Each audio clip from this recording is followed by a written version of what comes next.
करते हैं कि आपके यहाँ पर ये जो धारा बह रही है, अच्छा यदि जहाँ पर भगवान के नाम की धारा बहती है वहाँ पर एक आदि शक्ति प्रकट हो जाती है, यानी उस शक्ति के बगैर बिल्कुल भगवान अधूरे हैं। तो कैसे? तो आज एक प्रैक्टिकल करते हैं, हम सभी लोग मिलकर के बोलेंगे धारा धारा धारा, है ना? तो उठाइए दोनों हाथ प्रेम से और बोलेंगे धैरा धैरा धैरा धैरा धैरा धैरा धैरा धैरा धैरा धैरा धैरा धैरा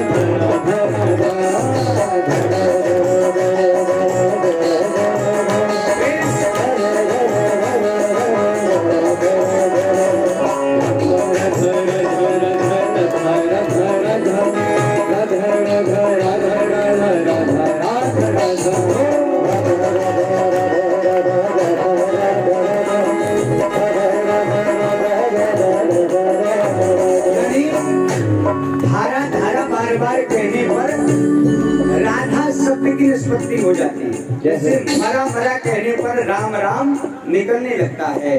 तो ये जो धारा बह रही है इसमें निकुंज विहारिणी कटावई किशोरी राधे अपनी कृपा दृष्टि बरसाती है। इसलिए तो भागवत में लिखा है ये मानवा पाप कृत सुसर्वदा सदा दुराचार विमार्ग मार्गा क्रोधाग्नि तथा कुटनास्य कामना सप्ताह यज्ञेन करो पुनंति ते।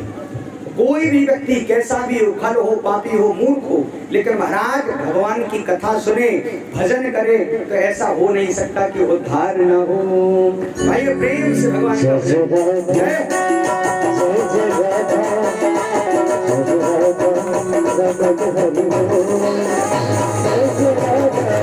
से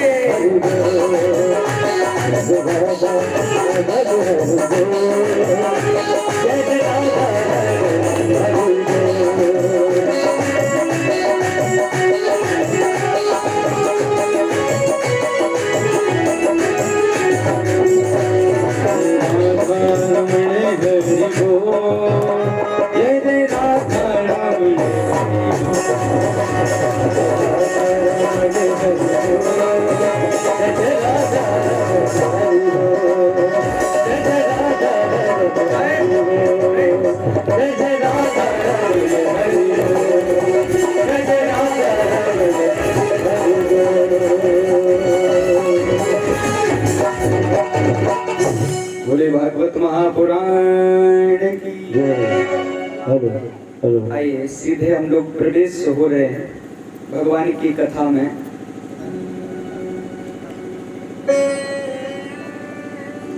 तो परीक्षित जी महाराज, आपको इस पद पर बैठने का सौभाग्य प्राप्त हुआ। कथा प्रारंभ करने से पहले थोड़ा सा प्रश्न कर लेते हैं। जैसे यदि हम आपसे पूछें कि आपको बिठाया किस लिए गया, तो कहेंगे महाराज इतनी सारी व्यवस्थाएं, टेंट, माइक, लाइट, इतने दिन से कहीं बैनर छपना है, कहीं ये होना है। निश्चित है कि भगवान की कथा सुनने के लिए, निश्चित इसी के लिए तो बैठे। अच्छा ठीक है, तो जिस कथा में हम लोग प्रवेश हो रहे हैं तो क्या हम उस कथा के महत्व को जानते हैं? तो कहा महाराज महत्व जानना क्यों आवश्यक है? तो थोड़ा सा समझें, आप थोड़ी बहुत आ रही है समझ में, है ना? अच्छा, तो बिल्कुल गौर करें, बिल्कुल मेरे शब्द व्यर्थ न जाने दें। भागवत कथा सुनने से पहले भागवत के महत्व को जानना क्यों आवश्यक है? बिल्कुल। आपके यहाँ बाजार कहाँ का आप लोग करते हैं? बाजार नदीपुर,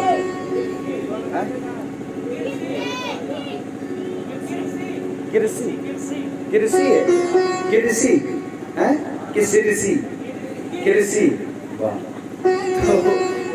हाँ हाँ ठीक है, तो आप वहाँ का बाजार करते। अच्छा, जैसे आप जाएं पर आपने ऐसी वस्तु को देखा जिस वस्तु का दर्शन आपने जन्म से अभी तक नहीं किया, करा ही नहीं है, और वो वस्तु आपको दिखाई दे, देखने में तो बड़ी अच्छी लगे, और कोई कहे भैया इसको चला के दिखाओ, तो तुम कहोगे हमने जब इसको देखा सुना नहीं है तो हम इसको चला के या इसके उपयोग कैसे बता सकते हैं? पता नहीं करंट ना मारती हो, और ये भी पता नहीं है कि कोरोना का समय चल रहा है, छूले को कोरोना ही हो जाए, तो उसका पता नहीं है कुछ। तो जिसको हमने जन्म से अभी तक ना सुना है ना देखा है, तो हम उसको छूने से भी डरेंगे। अच्छा, और जैसे हम कहें, बिल्कुल गौर करना, जैसे हम कहें कि कल आपके तुर्की मऊ में एक हेलीकॉप्टर आने वाला है, बताओ फ्री में कौन कौन सवारी करेगा? हम कह रहे 2-4-10 गांव की भीड़ लग जाएगी यहाँ। क्यों? क्योंकि हम लोग हेलीकॉप्टर के महत्व को जानते हैं कि महाराज उसमें बैठेंगे तो हम आकाश की सैर कर सकेंगे। इसीलिए जिस वस्तु की, जिस विषय की हमें महत्वता पता नहीं होती है, और यदि हम उस विषय में प्रवेश करते हैं, वह वस्तु हमारे सामने भी पड़ी रहे तो लेकिन महाराज वो हमारे सामने व्यर्थ होती है। जैसे छोटा बालक हो, सामने हीरा पड़ा हो, है ना, और छोटे छोटे बालक वो कांच की गोली से खेलते हैं, क्या बोलते हैं उनको? आपकी भाषा में जो भी बोला जाए तो समझे। खेल रहे हो वो कांच की गोली से और वहीं पर एक हीरा पड़ा रहे, तो बताइए उसका दाव लगने पर वो क्या करेगा? हीरा उठाएगा कि गोली? वो तो बच्चा है, उसे तो उसी से मतलब है, क्योंकि हीरे के महत्व को वो नहीं जानता है। वो गोली, वो कांच की गोली उठाएगा। लेकिन कोई सुनार आ रहा हो, सुनार, वो तुरंत कपड़ा डालेगा, चुपचाप तुरंत उठाएगा और कहीं भी रुकेगा नहीं, तुरंत पहुंच। क्यों उसने उठाया? देखते ही खन, क्योंकि वो जानता है कि हीरे की क्या पहचान है, इसकी महत्वता क्या है। देखो, जिस दिन हमारे जीवन में भागवत के महत्व की महत्वता जागरूक हो जाएगी तो हमारे अंदर भी भागवत सुनने की ललक उत्पन्न होगी। और हम भागवत के महत्व को ही नहीं जानते, बस वही गाने बजे हैं, हमारे हाथों में 9 चूड़ियां हैं, जय चमीटा उगल गदागर नीचे, तो इससे ये कथा नहीं है। देखो, मैं अवहेलना नहीं करता हूँ, लेकिन मैं ये भी संकेत करता हूँ, चेतावनी देता हूँ ऐसे व्यासों को कि जो भागवत कथा के नाम पर महाराज नौटंकी करते हैं, तो वो बिल्कुल समझ जाए कि ये बिल्कुल भी अच्छा नहीं है। आप भागवत कथा नाम हटा के दूसरा कुछ रख लें तो ठीक चलेगा, है ना। तो हम बिल्कुल प्रवेश हो रहे हैं। अच्छा, भागवत में कितने अक्षर? भागवता कितने? 4 कह लो, शायद हम गलत बता रहे हैं। भा गा वा वत्ता 4 ही तो अक्षर है। तो संतों ने कहा कि भागे श्रवण सो भाव जग जातो है, गाके श्रवण सो तभी ज्ञान हुई जावत है। वाके श्रवण सो तभी होत वैराग्य मन, ताके श्रवण सो तभी प्रगति हुई जावत है। यानी भागवत में हम प्रवेश होते हैं तो हमारे हृदय में भाव जगने लगते हैं कि भगवान कैसे हैं। क्यों? क्योंकि जब भागवत कथा सुनते हैं तो हृदय पवित्र होने लगता है। जो ईर्ष्या, मोह, लालच, विकार के जितने कलमश भरे हैं वो निकलने लगते हैं। और जब हृदय में भाव जग जाते हैं तो फिर काके श्रवण से भूत ज्ञान, मन में ज्ञान हो जाता है। ज्ञान क्यों? कि जब भागवत कथा के महत्व का दर्शन करते हैं, इसके बाद जब हम 4थे और 5वें स्कंद में पहुंचते हैं तो वहां पर नरकों का वर्णन है। नरक सुने? नरक, नरकों का वर्णन है 5वें स्कंद में। तो उसमें क्या होता है, जब हम नरकों की कथा सुनते हैं कि अरे भैया हमने कौन सी कमाई करी है जिंदगी में। और जब भागवत के द्वारा जब आप लोग सुनेंगे 84 प्रकार के नरकों का वर्णन, तो हमारे हृदय में यह मन रोने लगता है कि प्रभु हमसे तो बहुत बड़ी गलती हो गई है, प्रभु हमारा कल्याण कैसे होगा। और जब आप समझ लीजिएगा, जिस दिन आपका हृदय भगवान के प्रति रोने लगेगा, मान लो भगवान तभी प्रकट हो जाएगा। एक संत कहा करते थे कि खुदा मंजूर करता है सदा जब दिल से होती है। खुदा मंजूर करता है सदा जब दिल से होती है, मगर मुश्किल तो यह है कि यह बात बड़ी मुश्किल से होती है। भाव ही सर्वस्व है, भाव एक सार है, भाव से भजने उसे तो भव से मेरा पार है। भाव वाले भक्त का भगवान पर भी भार है, इसलिए पर ब्रह्म का होता यहाँ अवतार है। एक मोटी सी बात बताइए, आप कृषि में जाएं, है ना, सब्जी वगैरह आदि खरीदने के लिए, तो बाजार में यदि हमें सब्जी खरीदनी हो तो हम क्या पूछते हैं, एक बार थोड़ा सहयोग करें। जैसे आलू खरीदने हो तो क्या बोलेंगे आप लोग, ठेले वाले से क्या बोलेंगे, क्यों भैया आलू क्या भाव है ना। बैगन खरीदने हो तो क्या बोलते हैं कि बैगन क्या भाव है। अरे विचार करो प्यारे, जब बिना भाव के बाजार में बैगन नहीं मिलते हैं तो भगवान कैसे मिल जाएंगे। भाव बिना बाजारों में वस्तु मिले नहीं कोई, और भाव बिना हरि कैसे मिले, स्वभाव सहते हरि वो। तो आइए भागवत के प्रथम अपने हृदय में भाव जगा करके प्रथम श्लोक का दर्शन करते हैं। प्रेम से श्रद्धा से सभी लोग अपने हाथों को जोड़ेंगे और हाथ को जोड़ करके प्रेम से श्रद्धा से मेरे साथ में उस श्लोक को बोलेंगे। सभी लोग सर को ढक लें प्रेम से। सच्चिदानंद रूपाय विश्वोत्पत्त्यादि हेतवे तापत्रय विनाशाय श्री कृष्णाय वयं नमः।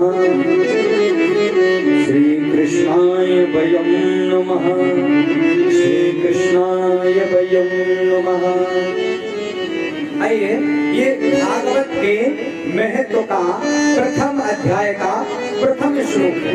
इसी पर 2 मिनट चर्चा, इसके बाद आरती तुरंत। श्री कृष्णाय वयं नमः। अच्छा, हमारी कथा में आपको सब मिलेंगे, पढ़ने वाले, टेट वाले, सुपर टेट, IAS जो भी है तैयारी कर रहे हैं, तो आप बिल्कुल समझे। तो वयम माने होता है, क्या होता है संस्कृत में पढ़ा है, हम सब। वयम मीन्स हम सब। अच्छा, श्री कृष्णाय वयं नमः यानी हम भगवान श्री कृष्ण को हम सब मिलकर के प्रणाम करते हैं। अच्छा ठीक है, किसी ने कहा तो वो श्री कृष्ण हैं कैसे। हम सभी मिलकर के यदि प्रणाम कर रहे हैं तो वो सांबले सरकार कृष्ण जी हैं कैसे, तो कहा सच्चिदानंद रूपा है। वो कैसे हैं, सत चित आनंद स्वरूप, यानी सच्चिदानंदमय। वैयाकरण सिद्धांत कौमुदी के अनुसार व्यंजन संधि लगाएंगे तो सच्चिदानंद में 3 शब्द हो जाएंगे, सत चित और आनंद। सत्य क्या है, जो पूर्ण सत्य है भगवान वो सच्चिदानंद है। जो पूर्ण ज्ञान स्वरूप है वो कन्हैया है।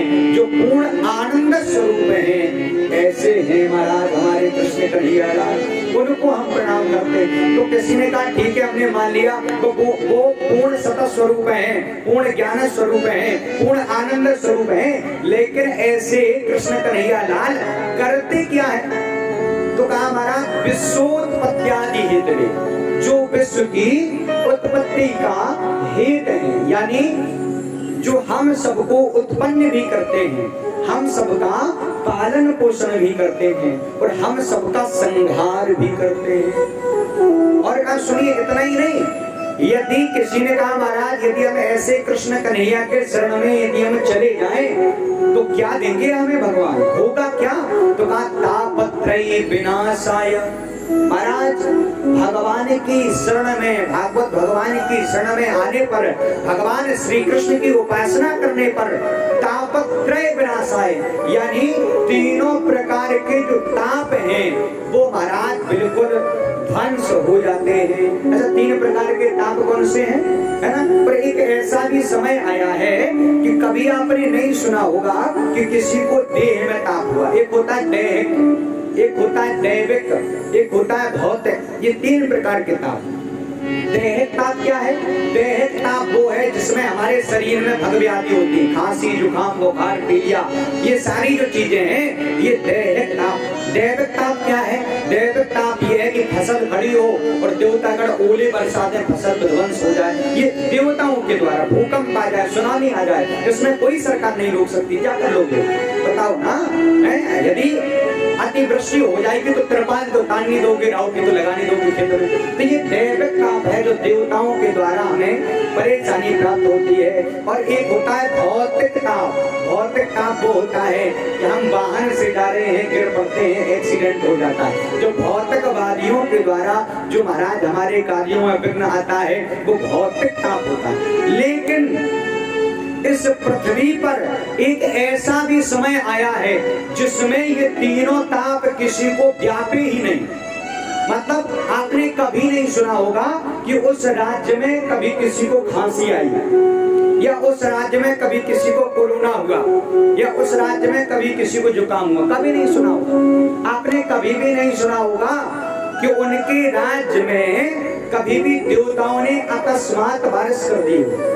आपने यह भी नहीं सुना होगा कि उनके राज्य में महाराज कभी कोई अकाल मृत्यु हो गया हो। वो कौन सा राज्य है? राम राज्य। कहा ना तुलसीदास जी बाबा ने, दैहे को दैवे को भवते को तापा, दैहे को